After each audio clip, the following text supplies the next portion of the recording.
না, একটা বিষয় হচ্ছে যে আপনার কথা তো বলতে হবে। যেমন ধরেন, আমরা আপনারা মাসুদ ভাইরা প্রতিদিন হাউকাউ করতেছি না বিভিন্ন জায়গায় গিয়ে গিয়ে।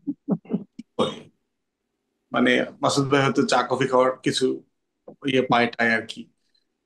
তো তাছাড়া মানে আমরা তো কোনো কিছুর সমাধান করতে পারি না।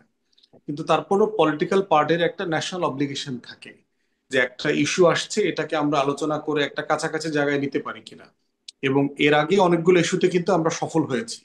বড় বড় দলগুলোর ভিতরে যে দূরত্ব কমানোর কাজ, এরপরে হচ্ছে সঠিক জায়গাতে একটু স্যাক্রিফাইস করার ব্যাপার, সব হুম। পক্ষ যেন একটু স্যাক্রিফাইস করে, এগুলো কথা বলে আসলে লাভ হয়। বিভিন্ন সময় আমরা দেখেছি ঐকমত্য কমিশনেও আমরা সাইড লাইনে বহুবার বসেছি, বিভিন্ন দলের সাথে নেগোশিয়েট করবার হুম। চেষ্টা করছি যে আপনি একটু ছাড় দেন, আপনি একটু কিন্তু এই ছাড়। 5 দিনে কিছু হবে? না, একটা বিষয় হচ্ছে যে কথা তো বলা দরকার, মানে হোক বা না হোক। মানে কথা বললে যেটা হবে, পরবর্তীতে দূরত্বটা কমে যাবে আর কি। মানে এটা এটা রিয়াকশনটা কমে যাবে অ্যাটলিস্ট, যে সবাই কিন্তু চেষ্টা। মানে হলো দূরত্ব কমলো, কিন্তু 7 দিনের মধ্যে আপনারা মানে সমন্বিতভাবে একটা প্রস্তাব দিতে না পারলে সরকার তাদের মানে অবস্থান জানিয়ে দেবে বা সিদ্ধান্ত জানিয়ে দেবে। সেটাই কি হতে যাচ্ছে? সরকার তাদের সিদ্ধান্ত জানিয়ে দেবে?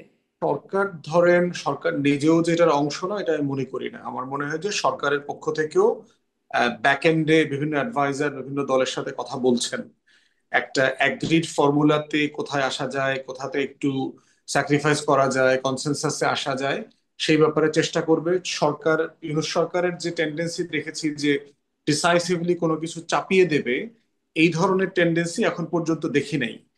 তো সেই জায়গাতে আমার বোধ হয় যে সরকারও আলোচনা করছে এবং আলোচনা করে একটা কনসেনসাসে আসবে, এবং এই আসার জায়গাতে আমরাও আমাদের জায়গা থেকে কথা বলছি, সবগুলো দলের সাথে বসছি। ধরুন কনসেনসাসে আসলো না, কারণ 8 মাসে হয় নাই, 8 মাসে বরং যেটি মাহমুদুর রহমান মান্না বলছেন গন্ডগোল, সেই গন্ডগোলটা পাকিয়ে গেছে আরো এই 8 মাসে। এই 7 দিনে যদি না হয়, তাহলে গণভোটের ভবিষ্যৎ কি? আর গণভোট মানে ঠিক মতো সেখানে নিয়ে সমাধান না আসতে পারলে আপনারা নির্বাচনের ভবিষ্যৎ কি? একটা বিষয় হইল, জাতীয় নির্বাচন ফেব্রুয়ারি মাসে হচ্ছে, এই ব্যাপারে আমার। গণভোট হোক বা না হোক। হ্যাঁ, গণভোট কবে হচ্ছে না হচ্ছে এইটার ব্যাপারে যাই হোক বা না হোক, জাতীয় নির্বাচন ফেব্রুয়ারিতে হবে। এই ব্যাপারে আমার কাছে কোনো সন্দেহ নাই। পুরো রাষ্ট্রযন্ত্র নির্বাচনমুখী হয়ে গেছে। শুধুমাত্র সিটি ব্যাংকে অ্যাকাউন্ট থাকলেই করতে পারবেন গুগল পে, তাই অ্যাকাউন্ট খুলুন আজই। আমি বিভিন্ন জায়গাতে যে খোঁজ খবর রাখি, আমার সাথে যাদের সাথে দেখা সাক্ষাৎ হয়, আমি সব জায়গায় একই মেসেজ দেখতে পাচ্ছি। আচ্ছা। পুরো স্টেট মেজর কোনো ডিসিশন নিচ্ছে না ইলেকশন ছাড়া এখন। তো সেই জায়গাতে জাতীয় নির্বাচনকে ঝুঁকির মধ্যে ফেলবে অথবা পিছিয়ে যেতে পারে এমন কোনো সম্ভাবনা জি। অ্যাবসলিউটলি। ব্যারিস্টার ফুয়াদ, অনেক ধন্যবাদ। মানে গণভোট হোক বা না হোক বা কখন হবে সেটি নির্ধারিত না হলে জাতীয় নির্বাচন মাথায় প্রস্তাব।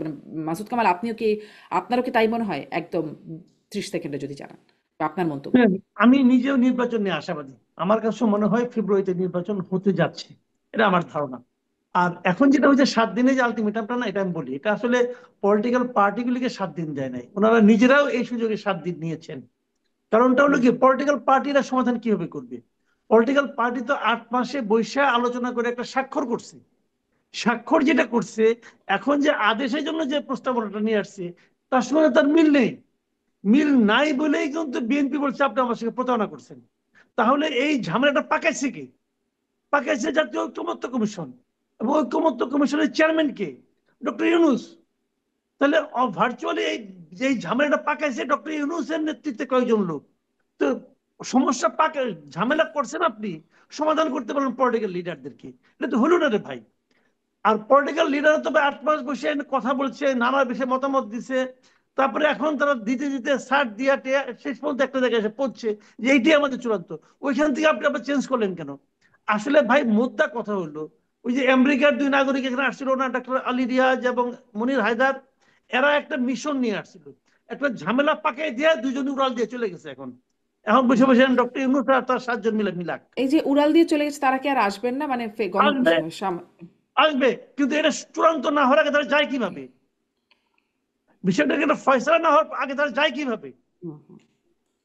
জি। এবং এইটাই ছিল একমাত্র কারণ। আমি শুরু থেকে বলতেছি যে বিদেশি লোকদেরকে আইনেন না।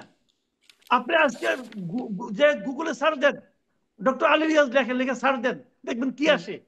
লেখা উঠবে যে আমেরিকান পলিটিক্যাল সায়েন্টিস্ট। আপনি আমেরিকান পলিটিক্যাল সায়েন্টিস্টকে নিয়ে আসছেন আমার দেশের সংবিধান বোঝানোর জন্য, আমাদের পলিটিক্যাল লিডারদেরকে জ্ঞান দেওয়ার জন্য।